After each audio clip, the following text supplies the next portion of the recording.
important consideration on this project was that Boyles Ditch, currently is listed on the state's 303D list of impaired streams.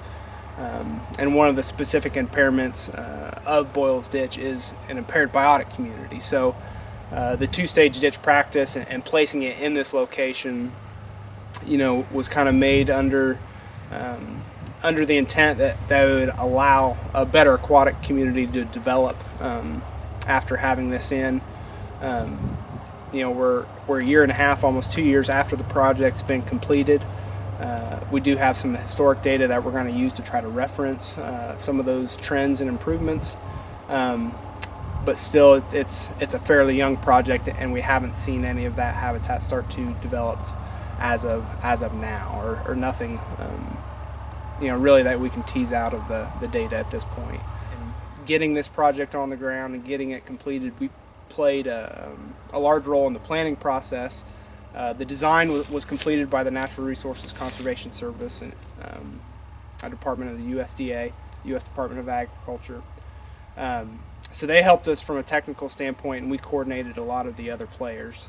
So we coordinated with the landowners and keeping them involved throughout the design process as well as construction process. Maintaining that communication link with the county surveyor.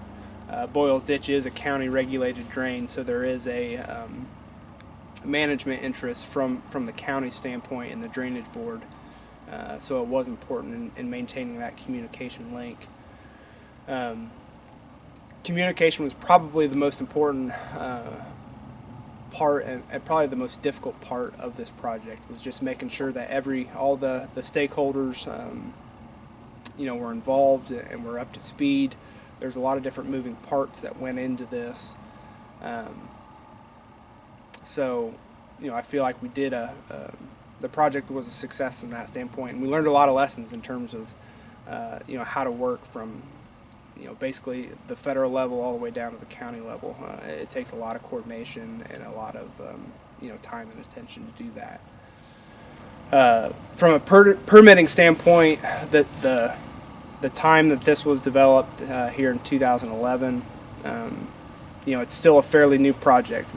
We haven't seen widespread adoption of this practice yet across the state, so from a permitting standpoint, it hasn't really developed its own place in that permitting world. So it did take some time and sitting down with the permitting agencies and talking about how this relates to some of the 401 water quality permits, how it relates to some of Indiana's Rule 5 stormwater permits, and some of those regards. So we had discussions with the U.S. Army Corps of Engineers, as well as the Department of Natural Resources. We've scheduled early coordination site visits with all of those, and it's a very important part, involving those permitting agencies early on in the project.